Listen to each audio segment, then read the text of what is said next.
C'est un pétard. Si on le place dans un seau en métal et qu'on l'allume, l'onde de choc de l'explosion fera sauter le couvercle. Si on place le couvercle au fond du seau pour sceller l'eau, on peut utiliser cette force pour pousser le couvercle vers le bas. Mais pour éviter que le couvercle ne soit éjecté, vous y ajoutez astucieusement une bielle articulée. La bielle est reliée en bas à un vilebrequin pour limiter sa course. Ainsi, le couvercle ne peut que monter et descendre dans une limite précise sans s'envoler. Et voilà, vous avez conçu un piston. Mais de cette façon, il est impossible d'insérer le pétard. Vous percez alors un trou au sommet du seau, pour y glisser le pétard allumé par le haut.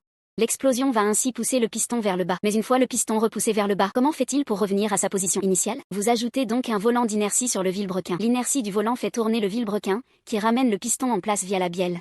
Mais utiliser des pétards comme carburant n'est évidemment pas très pratique. Vous installez donc un injecteur de carburant au sommet du cylindre. Il peut pulvériser du carburant. Mais une fois injecté, comment l'enflammer? Vous ajoutez donc une bougie d'allumage, mais cela ne s'enflamme toujours pas, parce que la combustion nécessite de l'oxygène. Vous ajoutez alors des soupapes d'admission et d'échappement en haut, pour faire entrer et sortir l'air. Ainsi, lorsque la soupape s'ouvre, l'injecteur pulvérise le carburant et l'air est aspiré dans le cylindre. Ensuite, la soupape se ferme et le piston remonte, pour comprimer le mélange air-carburant. Une fois comprimé à un certain niveau, la bougie produit une étincelle pour enflammer le mélange et provoquer l'explosion, ce qui pousse le piston vers le bas. Ensuite, la soupape d'échappement s'ouvre et le piston remonte, pour expulser les gaz d'échappement du cylindre. En répétant ce cycle, le piston effectue un mouvement de va-et-vient continu, qui fait tourner le vilebrequin sans interruption. Félicitations, vous venez de créer avec succès le moteur à combustion interne. Si l'on associe deux de ces systèmes, on obtient un moteur bicylindre, et avec 4 groupes, c'est le fameux moteur à 4 cylindres que l'on trouve dans nos voitures. Mais le véhicule ne peut pas encore rouler, car les pièces frottent les unes contre les autres, ce qui provoque des vibrations anormales dans le moteur. Vous décidez donc d'ajouter une couche d'huile entre les pièces pour les lubrifier. Cependant, le piston effectue des milliers de cycles par minute, et une huile classique ne résiste pas à un tel stress. Avec le temps,